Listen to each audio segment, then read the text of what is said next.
Luke, what did you think was the key, not just for Brook, but the whole front court with Ingram and Kuzma and kind of meshing like that the first time playing together? I thought the front court did a good job of being aggressive on both ends of the court. They obviously I think all three of them ended with double doubles. But there was a good chemistry out there. Surprisingly, with the lineup change happening, and getting back at 2 in the morning. I thought it would. I'm not saying that was a pretty game by any means, but I thought they did a good job for being the back end of a back-to-back and having a new lineup due to injury. Obviously, Luke, Kyle in the starting unit tonight. I saw you also played him with that second unit as well. He played 40 minutes too. Can he keep up games like this while Larry's out? Well, he'll play like this. I'm not. I hopefully won't play him 40 minutes, night in and night out. But I couldn't find guys that were ready to go tonight. I said it's about us building habits, even more so than winning ball games. And so let's not just find a way to win, but let's keep playing the way that we've been playing. And that's challenging to do with the schedule that we just had and having injuries and the emotional loss of last game in Portland. But I wasn't just going to leave guys in. I felt like, some guys on the second unit that I trust and have showed that they're ready to play, for whatever reason, weren't ready tonight when they got chances. So I just went back to other players. And I think that's why Kuz ended up playing 40 minutes. He was ready to play tonight. And, he did a good job of fighting through whatever fatigue he had and making big-time plays for us.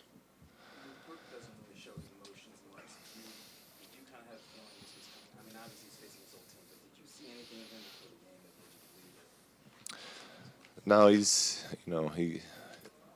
pretty much the same every day.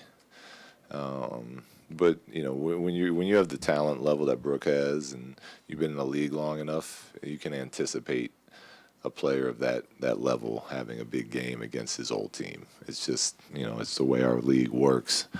Some of those threes, I was yelling at my coaches, "Why is he shooting that?" And he was making them, so we left him in, but. It was good to see, he was really good last game too, so it's good to see him, finding that comfort zone a little bit. And it was good to see those threes going in tonight. Luke, two-part question. What was the exchange with D'Angelo at the scorer's table when he was checking in the second quarter?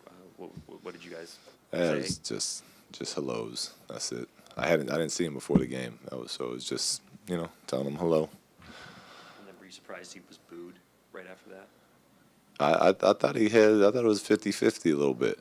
I thought he had some applause out there. Maybe I heard it, but my whole career they booed. They said Luke, and I just took it as they were booing me. Luke, I don't know the difference. I just say they're supporting. But the LA fans should have love for D'Angelo. The LA fans should have love for Timo. Neither one of them, asked to be traded. It was, they played hard for this city. And like I said before the game, I wish the best for both of them.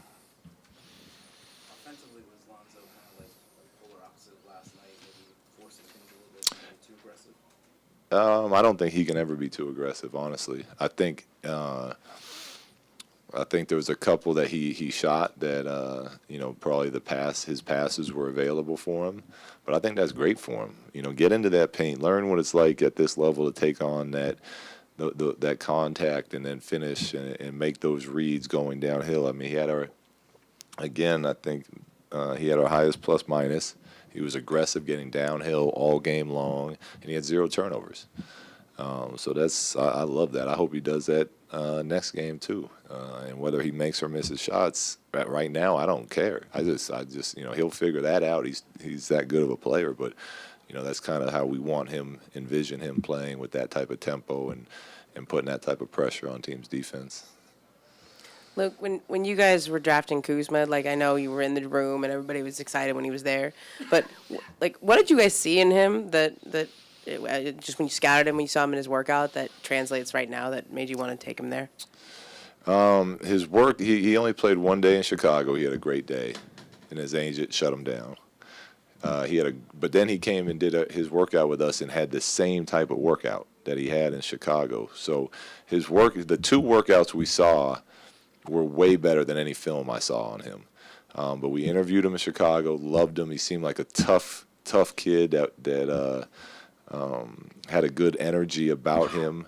And, we were looking for someone that could stretch the floor for us a little bit and put him in the development program and grow him slowly. And obviously he's been a lot better than I think any of us anticipated. But we were, as a group, we were very excited when he was still there when we had our pick.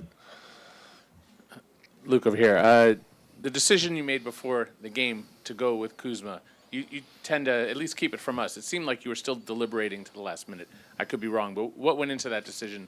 Why Kuzma? Why not someone like Brewer, Dang, other options?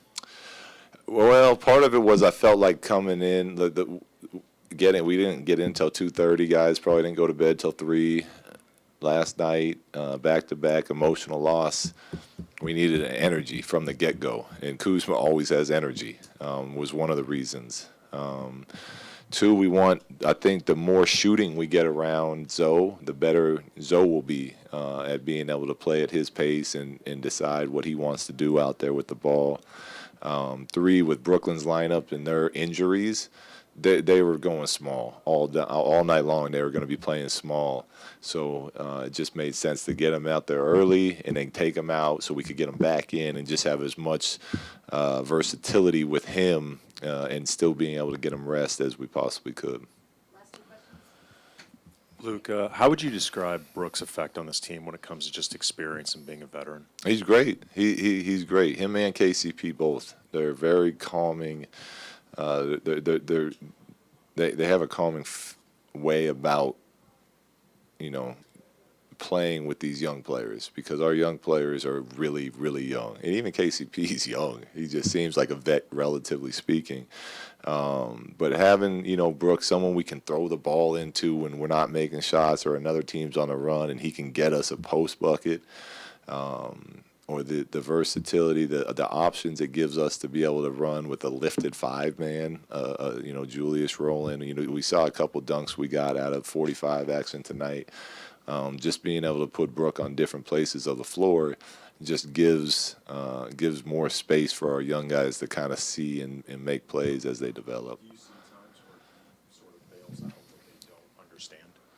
Absolutely. He bails us out a lot. He bailed us out in Portland a few times. He bailed us out tonight a ton. And what's really great about him is his defense is slowly, getting better. I'm not going to say getting better, but as far as the way we want to play it, I think he's understanding more and more. So he's making plays for us on the defensive end, calling out coverages. He's had a couple big block shots in each of the last couple games. So he's really helping us. Hey, Luke, do you expect to fill Larry's starting role based off of matchups from here on out, or do you want to be consistent now with this starting unit? And then also, what makes Kuzma so versatile? What makes him so versatile? It seems like wherever he fits. Yeah, I think one we're good. It's too early to say that this is our lineup for the next and however long until Larry comes back. We'll watch tape and we'll reevaluate and we'll play again and keep doing that. And I think what makes him so versatile, one is in college, watching tape on him, he played a lot of switching four and kind of the defensive captain of that Utah team he was on, so he's used to talking a lot. His personality allows him to kind of fit in. Vets really enjoy him. The young players get along great with him. He works so hard. All the coaches think very highly of him. So I think everyone just, likes him and wants him to succeed. And he plays really hard all the time. And it's an easy way to earn the respect of everyone when you do that. Thanks.